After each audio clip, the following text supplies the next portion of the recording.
It's been a great week. It was an early morning. Anyone have an early morning?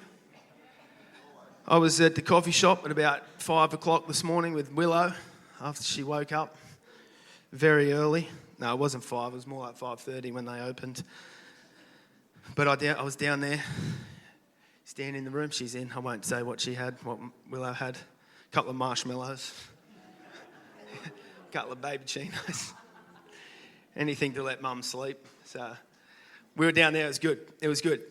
Today, I get to my little subtopic for today, and we're going to look in at the new series and things soon, is culture and looking at culture. And so I believe that there's probably a reason why Jess got me to talk about culture, because I love our culture. I love the culture and everything like that. You see the way I dress and everything like that. It's like culture is my job is working with young people, so I get to know the culture of young people. So today, I'm going to kick off the message, or kick off this message with a Bible verse, but I'm going to read it from the Gen Z translation. John 14, 1-6 says this. Hey fam, don't stress out. If you believe in God, believe in me too, okay? My dad's got tons of room in his crib. I'm going to fix up a spot for you, I promise. And when I'm done, I'll come back to get you so we can chill together. You know the way to where I'm headed, right? Thomas was like, wait, what? We have no idea where you're going, bro. Jesus said, I'm the vibe, the truth, and the key to life. No one comes to hang with my dad except through me. That's the Gen Z translation. Now, before you get up and walk out, think, what are we doing here at Northlakes? I'm going to reread it, and I'm going to put it on the screens. John 14, 1-6, Jesus, the way to the Father. I've got to actually say something. I was talking to Aaron earlier in the week, and Aaron, who was leading worship up here amazingly, said to me, like, you're preaching, is there any songs that you want me to do this week? Anything that you think like that you want me to go with? And I said, no, don't worry about it. I trust you. I don't really kind of know what I'm really saying yet, so you just take it and run with where you feel like the Lord's taking you. And the songs were obviously on Christ, firm foundation, he will not be shaken, he will not be moved, waymaker. And so I think that there's something that the Lord is trying to tell us. I think there's something that the Lord wants us to focus in on and wants us to think about. And so John 14, 1-6, Jesus, the way to the Father. Don't let your hearts be troubled. Trust in God and trust also in me. There is more than enough room in my Father's home. If this were not so, would I have told you that I am going to prepare a place for you? When everything is ready, I will come and get you, so that you will always be with me where I am. And you know the way to where I am going. No, we don't, Lord, Thomas said. We have no idea where you are going, so how can we know the way? Jesus told him, I am the way, the truth, and the life. No one can come to the Father except through me. This moment right here, Jesus is talking to his disciples, and it's kind of like, in today's context, it's like the pre-grand final talk. Jesus is getting ready to go to the cross. He's getting ready. The work's been done. The years have been spent with Jesus, learning of Jesus and spending time with him. And he's getting ready, and he's talking to his disciples. And he's saying, hey, I'm going to set up for you what is your destination, where you're headed, where I want you to be headed, which is his Father's house. But not only that, I'm going to make it clear to you the way in how to get there. Thomas's response, we don't know where you're going. So how do we know the way? Jesus says, I'm going to make it clear to you that I am the way, the truth, and the life. Jesus here is setting for them and setting for us what is true north. eternity with him, salvation. But he's not just setting what is true north, he's showing us the alignment and the trajectory that we need to be on to get to that point through him. We're introducing a new series at church, and this series is simply called Resetting the Compass. And I'm excited about this series. I really am. And I want to encourage you from the very start, church, that when we hear a series or a title like Resetting the Compass, sometimes we can sit there and go, oh, that's just simple. I know what that means. What that means is they're going to talk to people that are lost, and they're going to get them to reset their compass, to do a 180, to be saved and everything like that. To reset their compass so that they can meet Jesus. And yes, of course, that is part of it. But this series is not just for the lost. This series is for each and every one of us as Christ followers. This is, yes, it's a simple idea of resetting the compass. But in how we do that in our everyday life, it's so important, church, that we continue to think about this and look at the different areas in which we can be resetting our compass. Look at the different areas in our lives that we need to be continually resetting the compass. You know, I was sitting at our preaching team meeting, and I've got to say I'm so excited about what's to come in this series. And obviously we've got little different subheadings and things that people are going to be focusing on in our world and things about our life in terms of how we need to realign. And today I was given culture. And culture is such a big word. And I think that like everything that we look at in the next few weeks falls under culture. And culture is so important. It plays such a role in shaping our trajectory. And so I'm excited about this series, and I want to just stress to you that this is not just, this series is for everyone.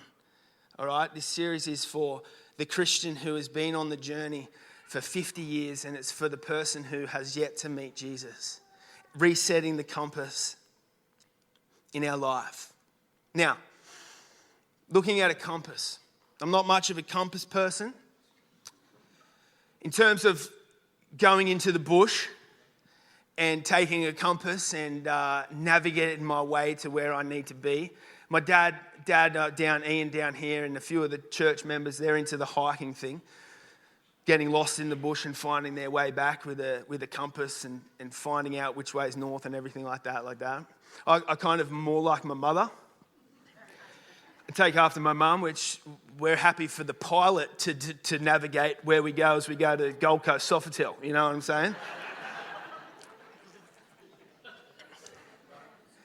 So in terms of the compass and things like that, I'm not really up on it, so don't come hiking with me. If I ever ask you to come hiking, think twice, all right? But I was looking, as I was looking at, and I'm sure I learnt this in school, okay? I'm sure that we focused on this in school, but I probably forgot, all right? So as I was looking at a compass, and what I want to do today is, yes, we're going to talk a little bit about culture, but I want to set up the series. And I feel like that this week God has really spoken to me and impacted me with a revelation of the compass and the trajectory of our life. And I think that this setup is going to be important for the next few weeks as we look at this series. But as I look at the compass, obviously we have the needle, and the needle points to where north is or things like that. But then there are two things that impact the navigation on a compass. And it's not on the compass, but it's what affects the needle, and it affects what the needle does. And it's magnetic north and true north. Magnetic north refers to the direction towards the north magnetic pole, which is the point on the Earth's surface where the planet's magnetic field lines are orientated vertically downwards. This direction is indicated by a magnetic compass needle which aligns itself with the Earth's magnetic field. Magnetic north is not fixed and can vary over time due to changes in the Earth's magnetic field. It may also differ from true north. the direction towards the geographic North Pole due to variation in magnetic declination. Magnetic north is not a fixed point and can vary over time. True north. True north refers to the geographic North Pole, which is the northmost point on the Earth's surface. It is the direction along the Earth's surface towards the geographic North Pole, where all lines of longitude converge and the Earth's axis of rotation intersects the surface. True north is a fixed point on the globe. Now, I did Google that.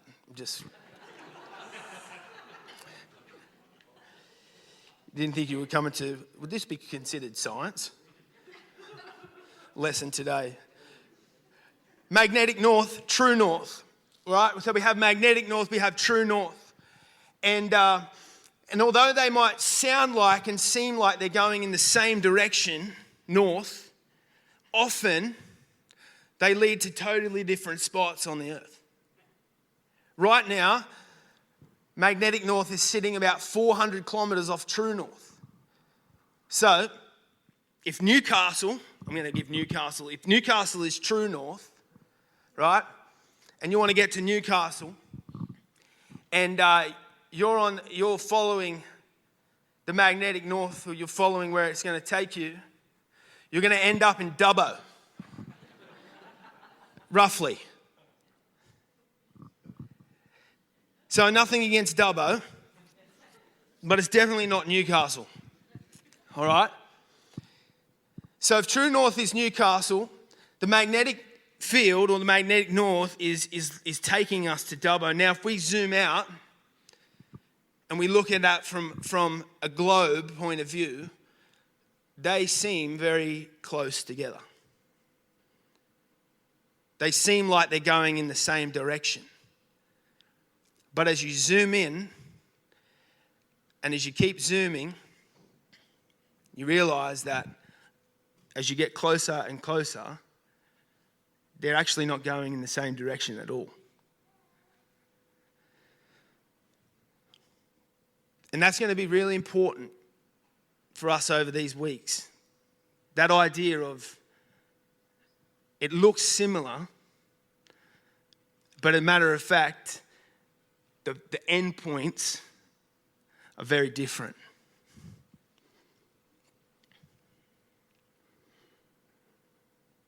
So true north never changes. It's constant. No matter what is going on around it, true north stays the same. Magnetic north, always changing, moved by what is happening around it. Moved by what is going on in the magnetic field, moved by what is happening. Now, a lot of you're going to know where I'm going with this, all right? But true north to me, never changing, no matter what is happening around it, sounds very much like Hebrews 13:8. Jesus is the same yesterday, today, and forever. Jesus is the same yesterday, today, and forever. So when Jesus sets for us what is true north, when Jesus says that he is the way to the Father, that doesn't change. No matter what's going on around, no matter what's happening in our world, no matter what culture is setting, no matter what is happening, the way to Jesus never changes. It is solid, it is true, and it stays in the same place. Magnetic north, always changing depending on what is happening around it. The final destination changing. This reminds me very much of our culture that we live in and the world around us. Nothing is solid. Trajectories are always changing. What is important in culture one week doesn't matter the next. It's so interesting working with young people. Young people, the world tells them what's important. The world tells them where they should be headed. The world tells them what they need to make noise about. The world tells them what it is that they need to get passionate about. And so these young people, they get passionate about this stuff, and they're along this journey, and then they get to a point, and then all of a sudden what they need to care about has changed. And so they go to the next thing. And now they care about this, and they're passionate about this, and this is the trajectory that I'm on. And then it changes again, and culture is always changing. And so no wonder young people, and it's not just young people, it's humans, it's every one of us. If we are on that north magnetic trajectory, no wonder, that we're always thinking, this was where I was supposed to be. This is what was promised to me. This is where I was supposed to end up. And then you get there and you look around and you think, this is not what was supposed to be. This is not what I thought was going to be the end result of what I was doing, or what I was making noise about, what I was passionate about. And so culture sets the magnetic field in our lives.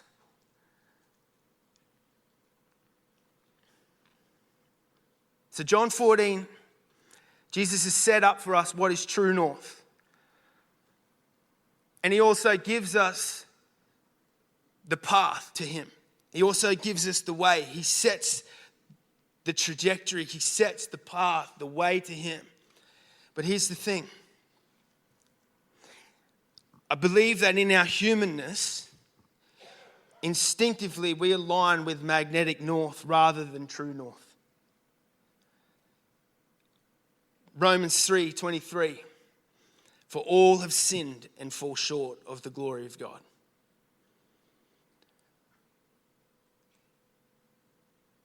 Because of this, our internal needle, our compass, doesn't automatically point us to true north. And actually, the truth is that until we accept Christ, it's like our compass can't actually point to true north. Because until we accept him, we can't do this on our own. We can't make it to the Father on our own. We can only make it to the Father through him. So until we accept Christ, the compass in our life, the needle in our life actually cannot shift to true north. And I know it's hard sometimes to hear that we've all sinned and fall short of the glory of God. That we have a sin nature. But church, it's nothing to be scared to talk about that. It's the truth. And that's why our internal compass always goes towards that magnetic north field. And if we can just put up the image again, as I was thinking about this, a lot of us, I think that maybe, that in that field between North Pole and magnetic North Pole, maybe that's where the enemy can try and do his best work. Because maybe he's not concerned about what's happening down here or around here because they're nowhere near it. But for us as believers, as Christians, maybe it's in that slight trajectory off that the enemy is going to try and do his best work to try and steer us just off that true north. Because if he can just get us to be on that magnetic north line, if he can just change our trajectory slightly, although it looks similar, the end result is not where Jesus told us it was going to be. Paul warns us in 2 Corinthians that the devil masquerades himself as an angel of light. And I think that we have to be switched on, and this is why resetting the compass is so important. And it shouldn't be something that we just think about once a week in our life in the next 8 weeks. This should be a daily thing that we think about. realigning, resetting the compass. Are we following the way, church? Are we on that trajectory? We've got to keep remembering that zoomed out, Newcastle and Dubbo look very similar. But zoomed in, they're miles and miles and miles apart. All right, how can we make sure we stay on a true north trajectory in our lives, especially when it comes to culture? Especially when we're living in the world that we're living in. How can we be sure? How can we do what we can do to make sure that we're staying on that true north trajectory to Him, to Christ, to eternity, to life with Him?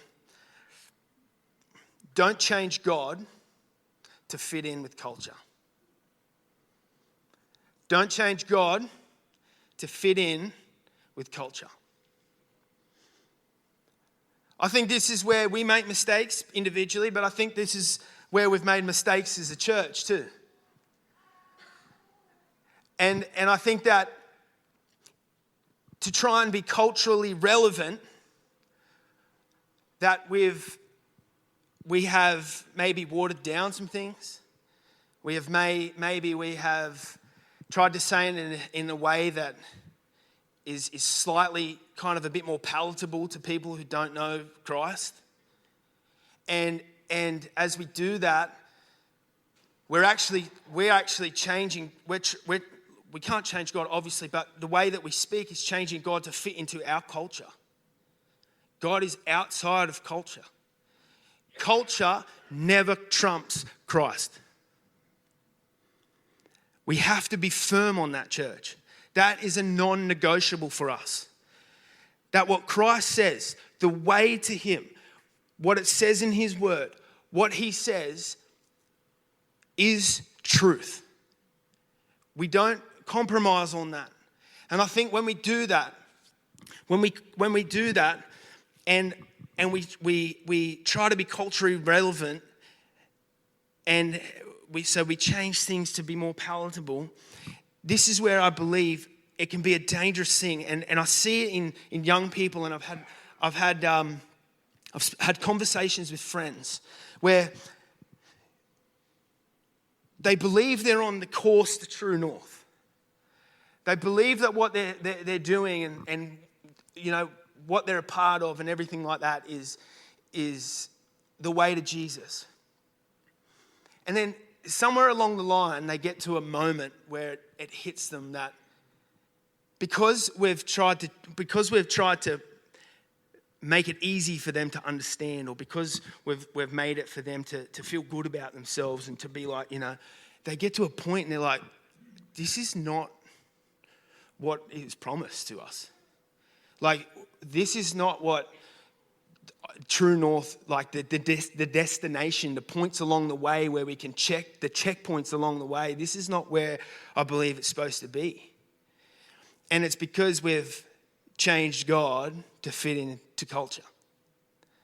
And so we have to be really careful, church, that we're not doing that. And look, church, I'm speaking to myself more than anyone when I say this. Like, God, like last night, rattled as I'm talking about this, but that's okay, because God's going to use me to speak to you. All right, so I'm not up here going, I've got this sorted. I'm with you on this, and I'm speaking with you. Like, and He's revealed to me times where I've done that. He's revealed to me times where, to the people around me, I've watered it down, so that they'll accept me, so that they'll want to be friends with me. And that's not good for me, and it's not good for them.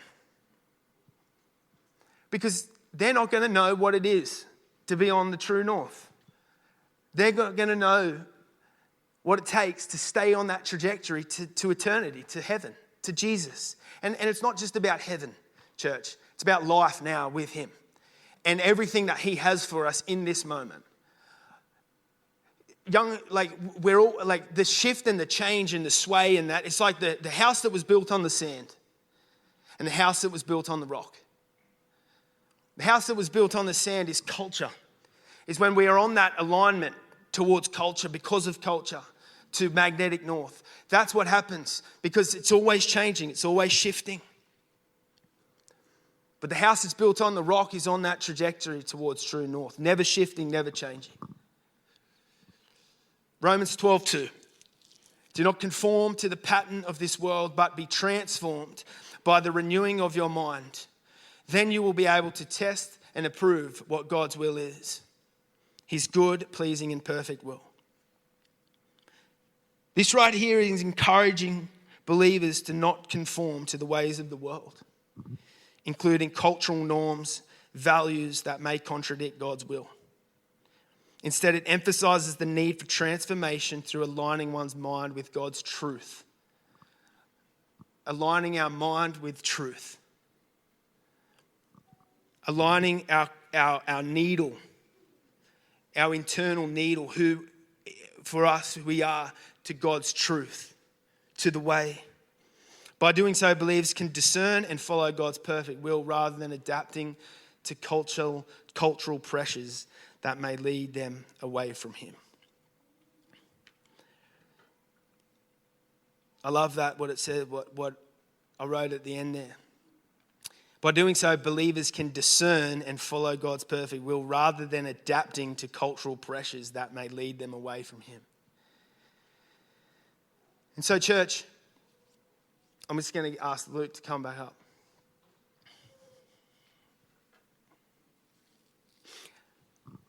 As we finish today, that is the encouragement for you, for us as a church. The Lord has set the way to him. He has given us the trajectory that we need to be on. I am the way, the truth, and the life. When we follow the way, we find the truth. And when we find the truth, we receive the life. And the Lord, I want to make this clear. That the life that the Lord has for us is far greater than anything we could ask, think, or imagine. Ephesians 3:20. He's far greater than anything that we could even ask, think, or imagine. That's the life the Lord wants for you. That is that north point. That is that point up here that he has for us. But if we want to get to that, if we want to be on the trajectory to that, we need to be following his way. We need to be following his word. Your word is a lamp unto my feet and a light unto my path.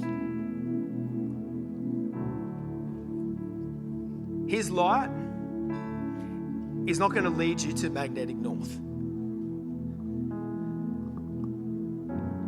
It's going to make clear the way to him.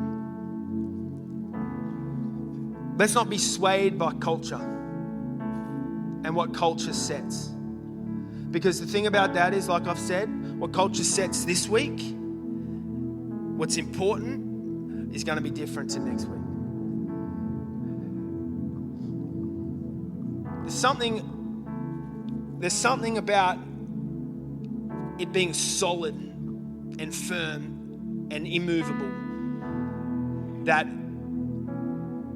for me, when I think about that in my life, I need that. I need that in my life. I need that solid, immovable, unshakable foundation. And so we're just going to have a moment of reflection. We're going to have a moment where I'm going to stop talking. And I'm going to allow God to talk to you. And if you think about it and you think, you know what, I have Maybe my compass needle is just shifting that bit off to that magnetic north. You think about the things in your life that you've compromised, that you've allowed to shift you, I want to tell you that it's easy to do that. It's like the wide path, the narrow path is hard. So it's not like shame on you if you've let it just to get you a bit offline. It's our humanness. It's what we instinctually go to. We need Jesus to realign our needle to be on that trajectory to Him. And so let's just take a moment in prayer, in just speaking with God, you and Him. Let Him reveal to you, like He did with me, those things in our life that we need to realign our mind with truth.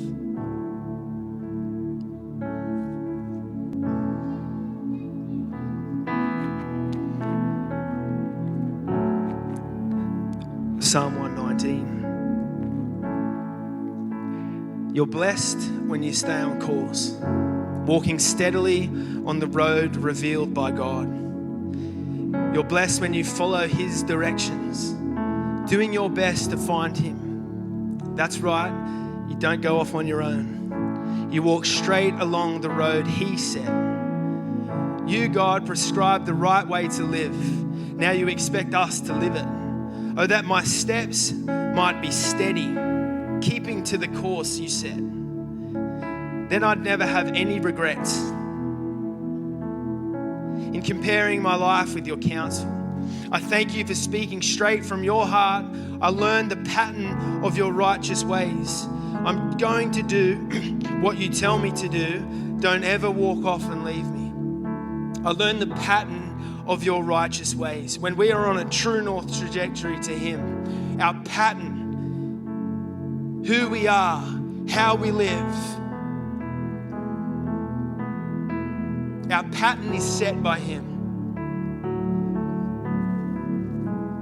We are not in the pattern of the world. Our pattern, church, is not set by culture. There is a steadiness to life. There is a strength to life. When the storms come and the winds rage and everything tries to knock us off, when the magnetic fields change in our life, we can remain solid. And we've walked that journey this week, church, in the last few weeks. We've walked that journey. The winds have come, the winds have raged, things have happened.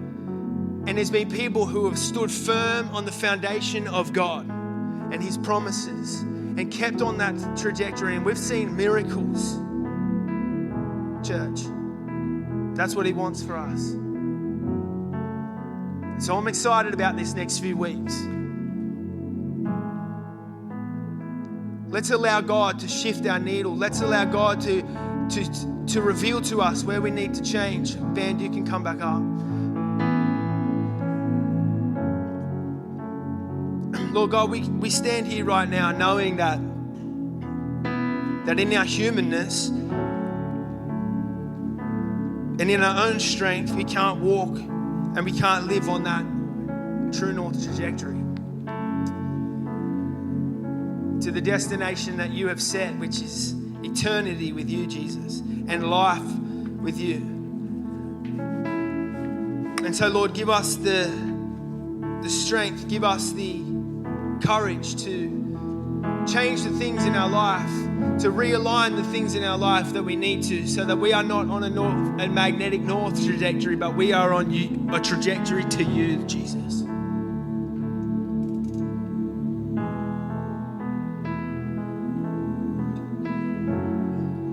We need you, God. We need you in this.